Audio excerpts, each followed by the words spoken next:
दाऊद खरंच संपलाय का? भारताचा मोस्ट वॉन्टेड गुन्हेगार आणि मुंबईतल्या 93च्या साखळी बॉम्बस्फोटाचा मास्टर माइंड अर्थात अंडरवर्ल्डचा डॉन दाऊद इब्राहिमला कराचीतल्या रुग्णालयात दाखल करण्यात आल्याच्या चर्चा सध्या सोशल मीडियावर सुरू आहेत. जाणून घेऊया याबद्दलची अधिक माहिती. नमस्कार, मी रुपाली गोवंडे आणि तुम्ही पाहताय रुतम मराठी बातम्या.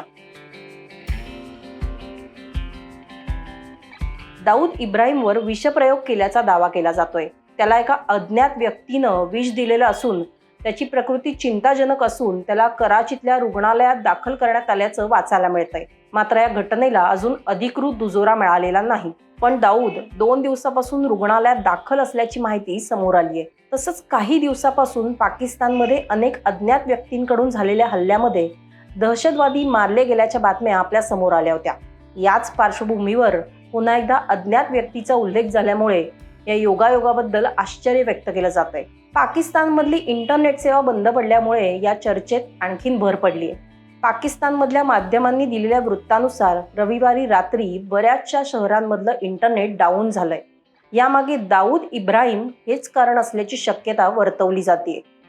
दाऊदच्या तब्येतीबाबत कोणतीही बातमी बाहेर जाऊ नये यासाठी संपूर्ण पाकिस्तानमधली इंटरनेट सेवा ठप्प करण्यात आली असावी असा अंदाज व्यक्त केला जात आहे. काहीतरी घडलंय पण भीतीपोटी कोणी काहीच बोलत नाहीये असं पाकिस्तानमधल्या ज्येष्ठ पत्रकार आरजू काझमी म्हणाल्यात. पाकिस्तानात सध्या ट्विटर, गुगल, यूट्यूब यांच्यासारख्या सोशल मीडिया साईट्स पूर्णपणे ठप्प आहेत. त्यामुळे सत्य बाहेरच येत नाहीये. पण या सर्व गोष्टींमुळे काहीतरी घडलंय हा संशय आणखीन बळावतोय. दरम्यान दाऊदवरील झालेल्या विषप्रयोगाच्या वृत्तामुळे पाकिस्तानचीच पंचायत झाल्याचं मत मुंबई बॉम्बस्फोटातले सरकारी वकील उज्ज्वल निकम यांनी मांडलंय. कारण आत्तापर्यंत पाकिस्तानकडून परवेज मुशर्रफ यांच्यासह सगळ्यांनीच मोठ्या ठामपणे सांगितलं होतं की दाऊद इब्राहिम आमच्याकडे राहत नाही.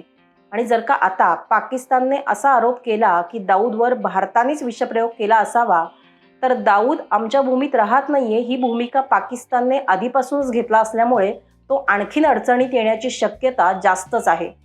सोशल मीडियावरच्या या बातमीत सत्य असेल तर लवकरच अधिकृत आणि खरी माहिती बाहेर येईल. तर अशाच बातम्यांसाठी तुम्ही पाहत रहा रुतम मराठी बातम्या.